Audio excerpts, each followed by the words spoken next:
Doctor YS Rajasekhara Reddy గారు మనవడు YS Rajareddy పెళ్లి కాబోతుంది। ఈ సందర్భంగా రాజశేఖర రెడ్డి గారి సమాధి వద్ద మొదటి ఇన్విటేషన్ కార్డు ఉంచి ఆయన ఆశీస్సులు తీసుకోవడానికి రావడం జరిగింది। కొత్త వధూవరులు రాజశేఖర రెడ్డి గారితో పాటు ప్రజలందరి దీవెనలు ఉండాలి, దేవుని దీవెన చేత వీళ్ళిద్దరూ సంతోషంగా ఉండాలని మనస్ఫూర్తిగా మాతో పాటు మీరు కూడా కోరుకోవాలని ప్రార్థన। Thank you very much.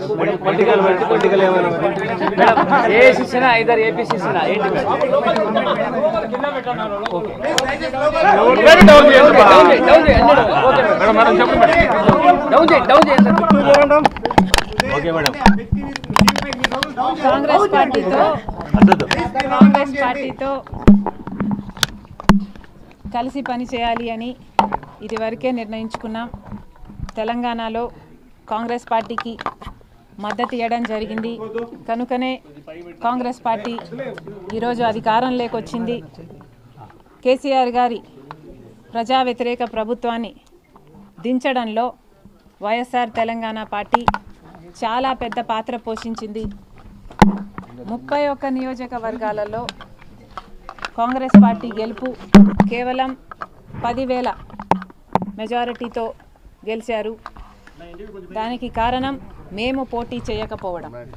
YSR Telangana పార్టీయే పోటీ చేసునుంటే కాంగ్రెస్ పార్టీకి చాలా ఇబ్బంది అయ్యేది। ఈ కృతజ్ఞత భావం కాంగ్రెస్ పార్టీలో కూడా ఉంది। వైఎస్ఆర్ తెలంగాణ పార్టీకి నేను చేసిన త్యాగానికి కాంగ్రెస్ పార్టీ వాళ్ళు విలువనిచ్చి ఈరోజు నన్ను కాంగ్రెస్ పార్టీలోకి ఆహ్వానించడం జరిగింది। కాంగ్రెస్ పార్టీతో కలిసి పని చేయడానికి నాకు కూడా ఏ అభ్యంతరం లేదు, ఎందుకంటే ఈరోజు కాంగ్రెస్ పార్టీనే మన దేశంలో అతిపెద్ద సెక్యులర్ పార్టీ, ప్రతి ఒక్కరికి భద్రతనిచ్చే పార్టీ కాంగ్రెస్ పార్టీ కనుక కాంగ్రెస్ పార్టీని బలపరచాలని మేము నిర్ణయించుకున్నాం। ఈ క్రమంలోనే అతి త్వరలోనే యాక్చువల్లీ రేపే ఢిల్లీకి ప్రయాణమై వెళ్తున్నాం। 1-2 రోజుల్లోనే మీ అన్ని ప్రశ్నలకు సమాధానాలు వస్తాయి।